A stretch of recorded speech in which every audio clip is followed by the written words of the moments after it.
Assalamualaikum warahmatullahi wabarakatuh. Semangat pagi teman-teman mahasiswa UICI dimanapun kalian berada. Semoga selalu sehat, optimis dalam menjalankan aktivitas sehari-hari. Bertemu lagi dalam kelas kalkulus bersama saya, Desi Damayanti.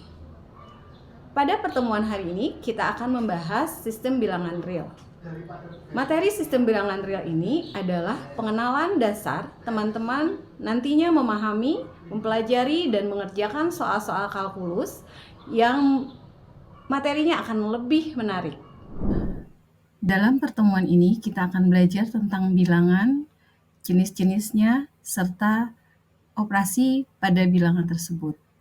Bilangan sendiri adalah suatu konsep matematika yang digunakan dalam pencacahan dan pengukuran.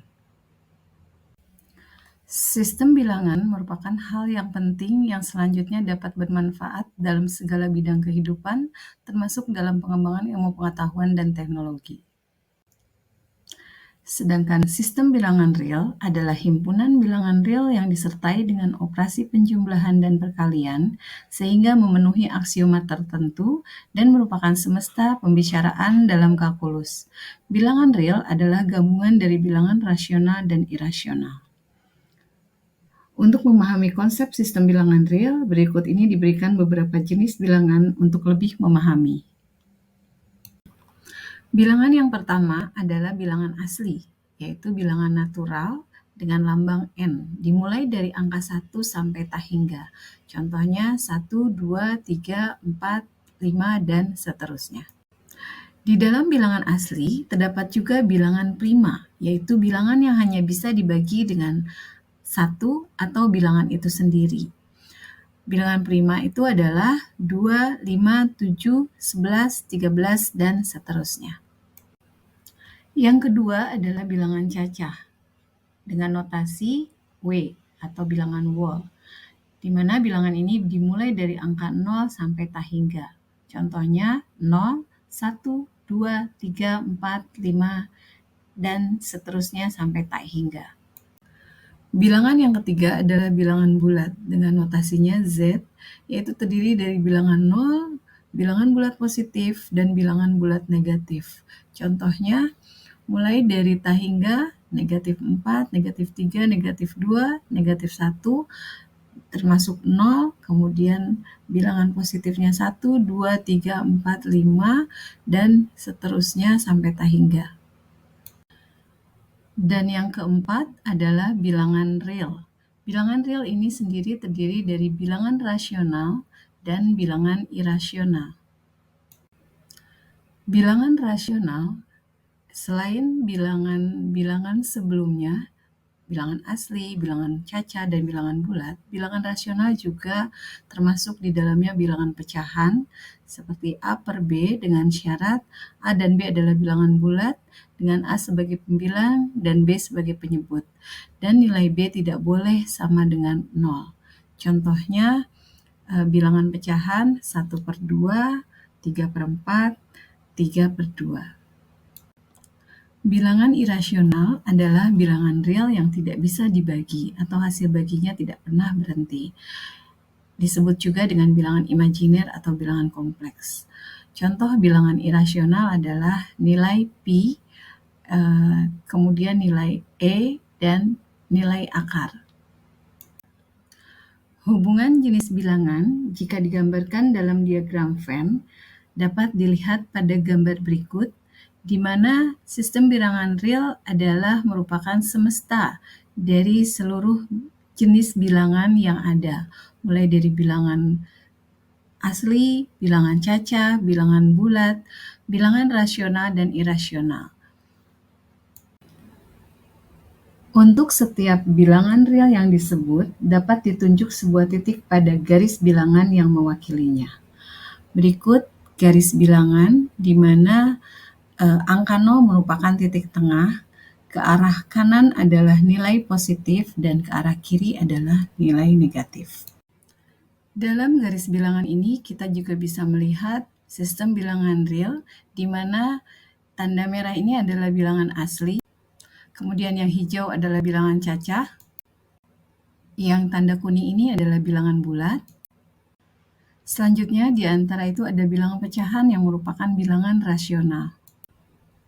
Dan ada bilangan irasional yang merupakan nilai dari akar, nilai E, dan nilai Pi. Sehingga secara keseluruhan ini adalah merupakan bilangan real. Selanjutnya kita akan membahas tentang operasi bilangan real, yaitu operasi bilangan bulat, bilangan pecahan, bilangan berpangkat, bilangan irasional, atau akar. Operasi bilangan bulat yang pertama adalah penjumlahan, di mana penjumlahan ini memiliki sifat komutatif dan asosiatif. Dapat dilihat beserta contoh yang sudah disajikan. Dalam operasi pengurangan, perhatikan tanda negatif dan positif, di mana A dikurangi B dikurangi C itu sama dengan A dikurangi dalam kurung B plus C. Tandanya akan berubah. Begitu juga dengan A dikurangi B plus C itu sama dengan A dikurangi dalam kurung B dikurangi C. Contoh soal, sederhanakan bentuk persamaan berikut, di mana ada tanda kurung di dalam operasinya, sehingga kita harus membuka tanda kurungnya dulu dan dioperasikan sehingga kita mendapatkan nilai paling sederhana. Pada operasi perkalian, sifat komutatif dan asosiatif masih berlaku, ditambah dengan sifat distributif di mana A dalam kurung B plus C akan sama dengan A dikalikan B ditambah A dikalikan C. Dapat dilihat contoh berikut untuk lebih memahami. Ingat, terdapat operasi perkalian khusus seperti berikut yang bisa digunakan untuk menyelesaikan persoalan matematika. Dalam operasi pembagian, terdapat beberapa sifat yang perlu dipahami untuk melakukan proses operasi pembagian. Yang pertama, kita perhatikan A dalam kurung B dibagi C, maka akan sama dengan AB per C. Ini contohnya. Kemudian yang kedua, AB dibagi PQ itu akan sama dengan A per P dikalikan B per Q. Kemudian yang ketiga, A plus B per P itu akan sama dengan A per P ditambah B per P.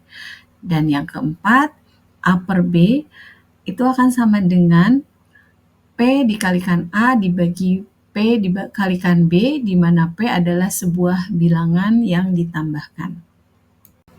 Sifat operasi bilangan bulat pembagian yang kelima yaitu di mana A per B dibagi C itu sama dengan A per B dibagi C, atau untuk penyelesaiannya A per B dikali 1 per C. Jadi C-nya itu dibalik. Akan sama dengan A per BC. Ini contohnya. Kemudian untuk yang keenam, nah ini hati-hati, jika A dibagi B per C, nah ini akan sama dengan A dibagi B per C, sama dengan A dikali B per C-nya dibalik jadi C per B, sehingga penyelesaiannya adalah AC per B. Ini contohnya, hati-hati untuk sifat 5 dan 6, jangan sampai terbalik. Operasi selanjutnya adalah operasi bilangan pecahan. Pada penjumlahan, sifat komutatif dan asosiatif masih berlaku. Hanya pada pecahan ini, kita harus memperhatikan penyebut dari bilangan pecahan tersebut, di mana penyebutnya harus disamakan terlebih dahulu sehingga dapat dioperasikan untuk penambahan. Pada proses pengurangan juga sama, penyebutnya harus disamakan terlebih dahulu, seperti contoh 1 per 2 dikurangi 1 per 3, penyebutnya kita samakan menjadi 6, kemudian pembilangnya 6 dibagi 2 dikali 1 menjadi 3, kemudian 6 dibagi 3 dikali 1 menjadi 2, sehingga hasilnya adalah 1 per 6. Kemudian pada perkalian, A per B dikalikan C per D, hasilnya adalah A dikali C per B kali D. Kemudian pada pembagian, A per B dibagi C per D itu sama dengan A per B dikalikan D per C, di mana D per C ini dibalik ya untuk penyelesaian sehingga hasilnya AD per BC. Contohnya dapat dilihat. Yang ketiga adalah operasi bilangan berpangkat atau A pangkat N, di mana beberapa sifatnya adalah yang pertama A pangkat N dikalikan A pangkat M itu akan sama dengan A pangkat N plus M dengan syarat A bukan sama dengan 0. Kemudian yang kedua A pangkat N dibagi A pangkat M, penyelesaiannya adalah A pangkat N dikurangi dengan M. Dan yang ketiga A pangkat N dalam kurung dipangkatkan dengan M, maka penyelesaiannya adalah A dipangkatkan N dikalikan M. Kemudian yang keempat, A dikali B dalam kurung pangkat M, maka penyelesaiannya adalah A pangkat M dikalikan B pangkat M. Sifat selanjutnya adalah A pangkat 0 itu akan sama dengan 1. Jadi bilangan berapapun jika dipangkatkan 0 hasilnya adalah 1. Dan yang terakhir, A pangkat N dibagikan A pangkat M jika N-nya adalah lebih kecil dari M sehingga N negatif, maka penyelesaiannya adalah 1 per A pangkat N dikurangi M. Contohnya seperti berikut. Selanjutnya yang terakhir adalah operasi bilangan irasional atau akar, di mana bentuk akar itu adalah A pangkat M akar dari N. Penyelesaiannya adalah A pangkat M per N. Sifat-sifatnya, jika A adalah akar dari N dikalikan B akar dari N, maka penyelesaiannya adalah A dikali B akar dari N.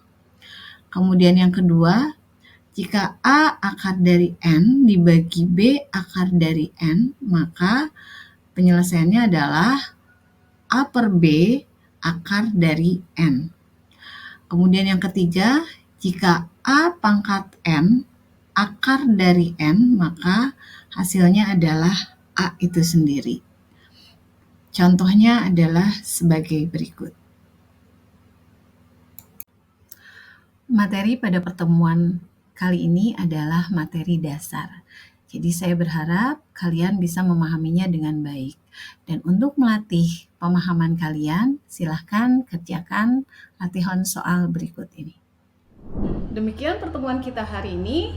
Jangan lupa mengerjakan latihan soal yang sudah diberikan. Semoga apa yang sudah kalian simak dapat difahami dan tetap semangat dan optimis dalam menjalankan aktivitas sehari-hari. Bersama Wici, yakin usaha sampai. Billahi taufiq wal hidayah. Wassalamualaikum warahmatullahi wabarakatuh.